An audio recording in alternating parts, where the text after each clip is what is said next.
What if the financial advice that you've been hearing about Roth IRA conversions is wrong for your own situation, and maybe it's not even best to do them?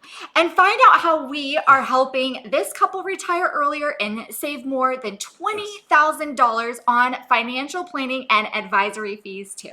This is a real case study here today. We're going to go over, as Ashley was saying on here, we're going to be showing you Roth IRA conversion tax analysis, break-even points, and does it make sense? We're going to look at this couple and having a large tax-deferred account, how much net total income they can have every month, looking at their Social Security benefits, and so much more here today with several visuals and several charts we're showing throughout.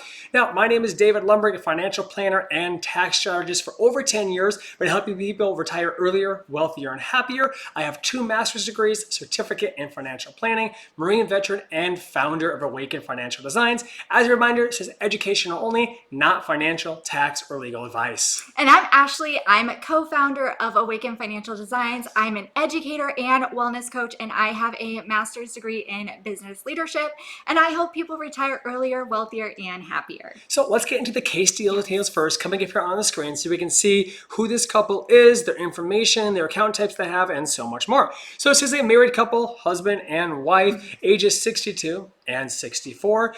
Their total tax deferred accounts, like a 401k or an IRA, are at about $2.8 million.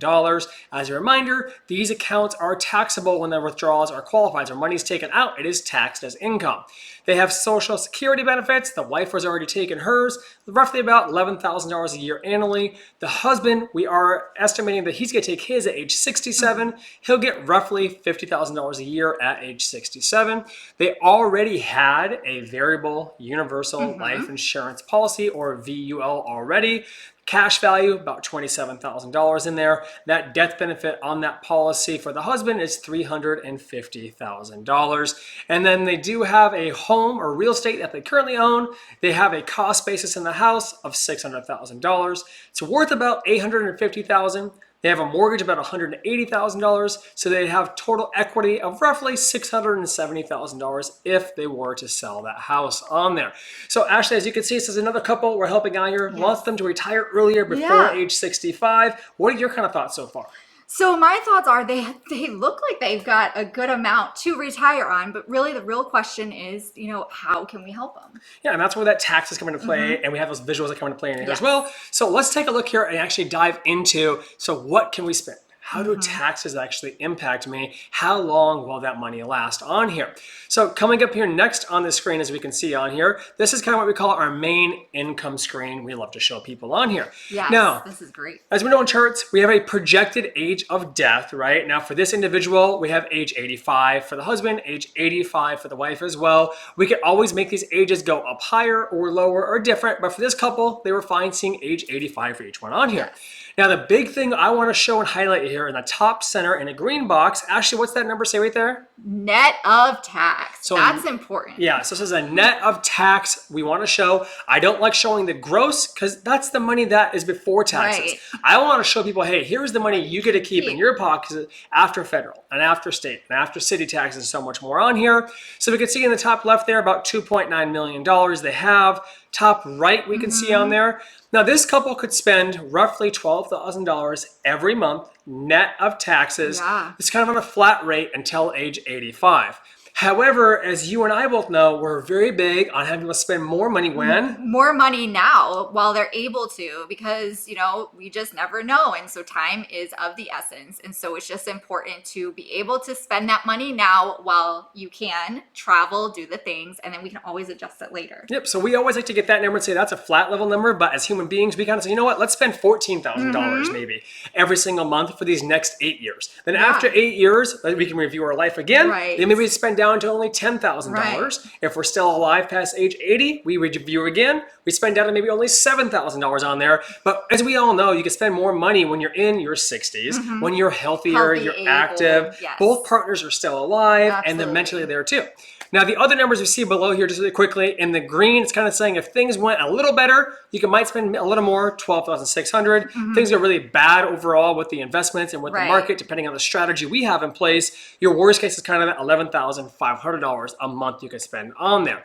Now, Ashley, of course, we have to get into the IRA and the Roth IRAs. In this case, though, they have all that money in the IRA. So the question is, should we convert money to a Roth IRA? And that's a big question. That's a big question. And so it's just important, like we said, to go over, the pros and cons, really. Yep. Now, before we get into this, just kind of as a reminder, when you convert money from a 401k or IRA into a Roth IRA account, that money is taxed as income in a given year. So, for example, if you converted $50,000, that $50,000 will become taxable as income in that given year because you converted it into that Roth IRA. So there are taxes on there.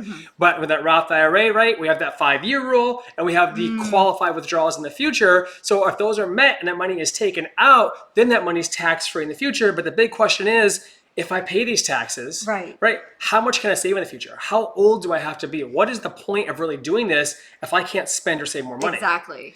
So let's go ahead and take a look here now at the next image coming up here on the screen. And we look at several different, about 20 different variables in the software that we utilize here that say, hey, based on filling it up to the 12% bracket, the 22, the 24, the 32% bracket, or so many other on here, what's the most optimized, if any, in this situation? So we can see coming up here on the screen now, the system says, ideally, if we have to pick a scenario, converting it up to that 24% bracket would be the best overall. However, as you can see in the red box there is a year in there. Ashley, what's that year say? 20,050, and that's break even. So that's the year 2050. That's a year on there. And so it's kind of like we're in the year 2026. So we're telling a couple on here, hey, if we did this on here, you wouldn't have any kind of tax break-even points from doing a conversion or not until the year 2050 at best. And then we can also see in the bottom left down there and the red rectangle area, yet again, what are the 2 years we see, Ashley? So we see 2050 and 2051. And then we have 2 vertical columns we could see over there on the right-hand side. The first one says, if we did this conversion.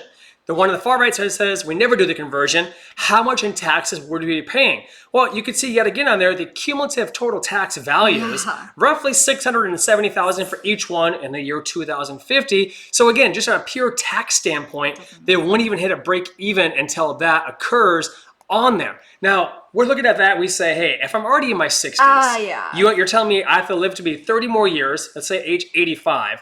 And then at age 85, assuming that we're both still alive, then I might get a tax break-even point. And see, when you look at this and when you show this, it just doesn't make sense. Yep, so now let's look here at another Roth IRA tax analysis chart on here as well, coming next here on the screen. This is more of a bar graph out there, so another visual type learning out there. Now, this bar graph, same scenario on here, but we're saying, okay, let's convert it to that 24% bracket on there, or not convert it on there. And yet again, you can kind of see in there, it's just saying that overall year 2050. It's showing the taxes on here. It's showing that whether you keep the money in the IRA, because eventually you have required minimum distributions or RMDs will be forced here at a certain point in time, or you convert that money and pay taxes there. But either way, you got to pay taxes. There's no escaping. Death and taxes are the only guarantees in life, is what I say. But then people go, okay, if I did this Roth IRA conversion on here, right? What happens to my income? Because as we recall in the beginning, they had that $12,000. Yeah. Oh my gosh. Yes. So this next visual is crazy to see. So let's see what happens. You had $12,000 because you didn't do the Roth IRA. And then you said, you know what? I might want to do this. What does it look like? Well, now that $12,000 that you would have had net of taxes only becomes $5,700 net of taxes you get instead of $12,000. Isn't that nuts? And honestly, like when we show these examples, I'm a visual. So when I see this, I'm like, holy Toledo's. Like, what a significant difference. Right. So our big thing is, it says, hey, if you want to spend more money while you're alive with you and your spouse, your kids and your grandkids, right? You can either not do the Roth IRA and you can have about $12,000 net of taxes every month. Or if we did this Roth IRA strategy, you have to live until age 85. After age 85, you might save on taxes, but along the way, your spending for income goes from $12,000 a month to only $5,700 a month. And that right there is when they decide, nope. Right, because us as planners, right? Our job is plan. No, we're here to educate. Yes, we're here to always absolutely, show. We do a absolutely. deep analysis. These are just some of many charts out there, Yeah. but it's my role to educate. It's my role here to show you all the facts, all the evidence. That there are so many variables out there, so such Sure. kind of a best estimation as possible, right? But as human beings, if I said, hey, I want you to spend more money with those you love, do you want $12,000 or do you want $5,000 net of tax every month? Let me see.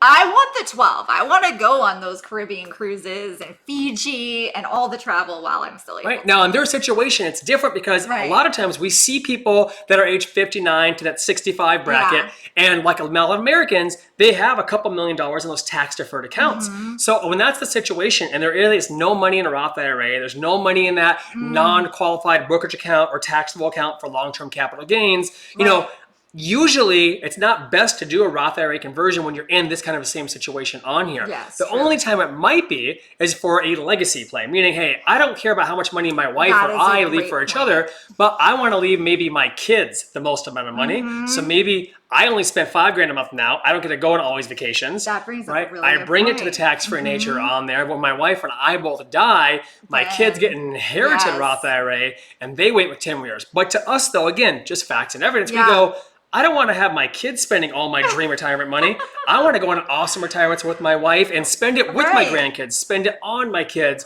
spend it on those in my life. So again, our point of view is I would not do a Roth IRA conversion for this couple or for the situation here at all, because I want them to spend more money and to have more life with each other on here. Ash, what are kind of your thoughts and takeaways? You know, it's crazy because like we always hear about those Roth conversions, but that's why it's just so important to be able to educate and provide these visual charts to really show, you know, the client that, you know, hey, like this is what it could be, pros and cons.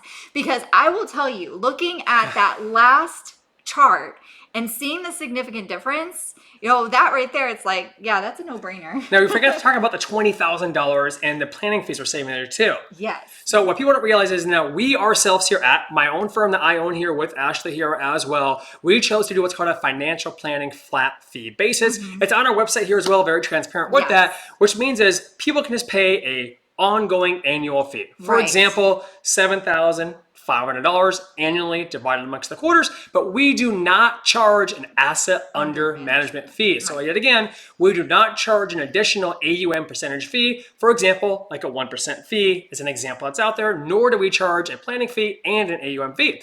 Now I say this that if $3 million, and if they're being charged 1%, which is pretty common that we've all seen out there, well, on $1 million, we know 1% is 10,000.